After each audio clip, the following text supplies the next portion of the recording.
വൈദ്യുതി charge വർധനവിനെതിരെ Kerala democratic പാർട്ടിയുടെ നേതൃത്വത്തിൽ നോർത്ത് പറവൂർ കെ.എസ്.ഇ.ബി. ഓഫീസിലേക്ക് മാർച്ചും സായാഹ്ന ധർണയും സംഘടിപ്പിച്ചു. ധർണയുടെ ഉദ്ഘാടനം സംസ്ഥാന ട്രഷറർ സിബി തോമസ് നിർവഹിച്ചു.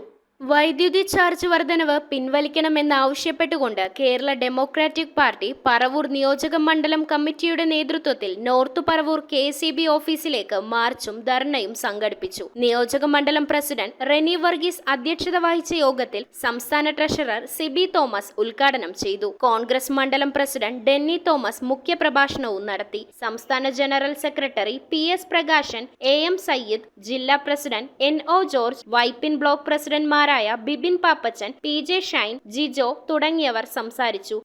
ഒരു വൈദ്യുതി ചാർജ് വർധനവ് 2021 മുതൽ 2016 മുതൽ 2024, അപ്പോൾ പിണറായി വിജയൻ അധികാരത്തിലേറിയിട്ട് കഴിഞ്ഞ 8 വർഷത്തിനിടയിൽ 5 തവണയാണ് വൈദ്യുതി ചാർജ് വർദ്ധിപ്പിച്ചിട്ടുള്ളത്.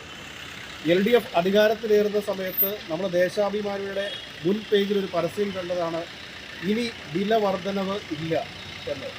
പക്ഷേ എന്തു പറഞ്ഞാണോ ഇടതുപക്ഷ ജനാധിപത്യ മുന്നണി അല്ലെങ്കിൽ പിണറായി വിജയൻ്റെ സർക്കാർ അധികാരത്തിലേറിയത്, അതിനെല്ലാം ഘടകവിരുദ്ധമായിക്കൊണ്ടുള്ള ഒരു പ്രവർത്തനമാണ് പിണറായി സർക്കാരിൻ്റെ ഭാഗത്തു നിന്ന് ഉണ്ടാകുന്നത് എന്ന് വേണം നമ്മൾ മനസ്സിലാക്കാനായിട്ട്. News bureau, Paravur. ഈ ന്യൂ ഇയർ ന്യൂ ട്രെൻഡിനൊപ്പം തിളങ്ങൂ. സിറ്റി 2025 ന്യൂ ബിഗിനിംഗ് ഡിസംബർ 1 മുതൽ ജനുവരി 5 വരെ 2025 രൂപയ്ക്ക് പർച്ചേസ് ചെയ്യൂ. 2025 രൂപയുടെ ഗിഫ്റ്റ് വൗച്ചർ നേടൂ. ഇനി കളറായ കളക്ഷൻസ് തിരയാതെ എടുക്കൂ, അതും വമ്പൻ വിലക്കുറവിൽ. City Silks, the complete family shop.